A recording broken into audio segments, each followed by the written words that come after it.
Considerando que nessa região aqui que circunda essa carga elétrica positiva, nós temos um campo elétrico que nós vamos representar aqui por E, vetor campo elétrico. Se colocarmos em qualquer ponto desse campo elétrico uma carga de prova, que vamos chamar de Q, surgirá uma força elétrica, também chamada de força eletrostática, entre a carga fixa e a carga de prova. Se essa carga for positiva, significa dizer que o campo elétrico e a força elétrica terão o mesmo sentido. Por quê? Se essa carga é positiva, as linhas de campo saem da carga. Logo, elas terão esse sentido aqui. Ou seja, de dentro para fora.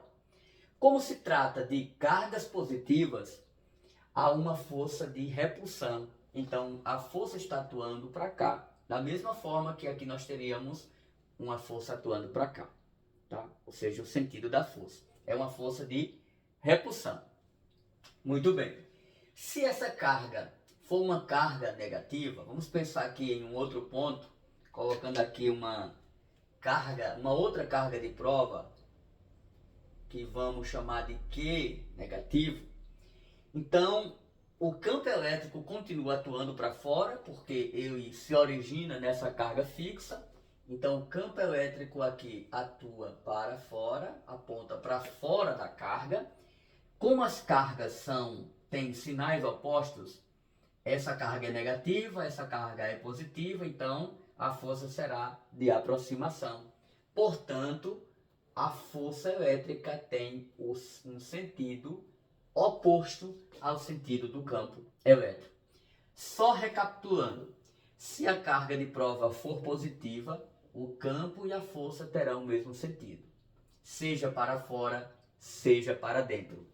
Se a carga é negativa, campo e força têm sentidos contrários. Esse é um ponto importantíssimo. Um outro ponto que devemos considerar é que se a força que está atuando entre a carga fixa e a carga de prova for uma força capaz de deslocar a carga de prova, este ponto aqui, significa que houve um trabalho realizado. E na física, trabalho é representado pela força multiplicada pelo deslocamento.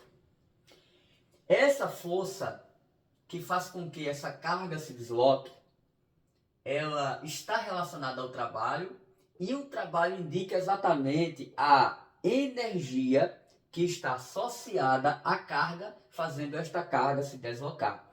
Essa energia a gente chama de energia potencial elétrica. Uma outra coisa importante é que, se a carga Q for dobrada, significa dizer que a força eletrostática também dobrará. Ou seja, se aumentar a carga, a força vai aumentar. Como a força é o que produz o trabalho, significa dizer que, aumentando a força, o trabalho também aumentará. Isto significa que, aumentando a carga, aumentará o trabalho.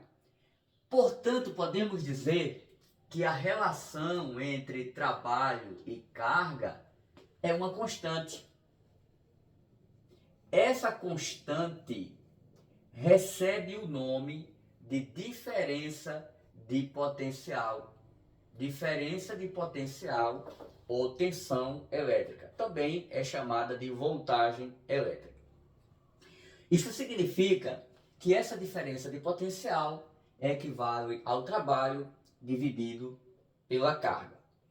Considerando que trabalho é força vezes deslocamento, nós podemos fazer uma regra de 3 aqui, de modo que o trabalho da força elétrica vai ser a carga vezes a diferença de potencial. Então, se eu substituir Q vezes U, que é a carga vezes a diferença de potencial, aqui no trabalho, nós obteremos uma outra expressão para o trabalho na física 3. Observe só, onde tiver T, eu vou colocar Q vezes U. Então vamos obter o seguinte: carga vezes diferença de potencial é a força multiplicada pelo deslocamento. Observe uma outra coisa importante na física 3, que essa força eletrostática ela é representada pela seguinte expressão: força eletrostática equivale à carga multiplicada pelo campo elétrico. Significa dizer que se eu substituir Q vezes E em F, eu vou obter uma outra expressão. Então, carga vezes diferença de potencial é igual à força, que nesse caso é a carga vezes o campo, carga vezes campo, multiplicado pelo deslocamento.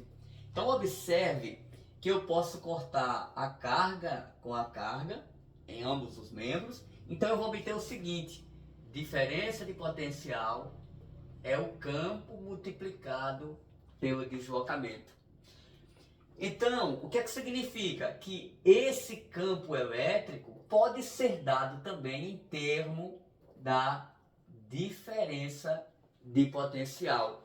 Lembrando que a diferença de potencial é dada em volt e a distância é dada em metros. Portanto, o campo elétrico também pode ser representado em volt por metro. Ou seja, diferença de potencial dividido pelo deslocamento. O trabalho também é estudado na física 1, na física 2, assim como na física 3. Então, compreender essa ideia de trabalho e saber fazer aplicações é muito importante. Não só o trabalho, mas também a energia, como cinética, potencial gravitacional, potencial elástica e assim sucessivamente. Então, essa parte da física envolvendo energia e trabalho é muito comum aparecer no Enem e em concursos, por exemplo, voltados para a área de física. Se você gostou deste vídeo, não deixe de compartilhar, de deixar o seu joinha e se inscrever em nosso canal. Forte abraço!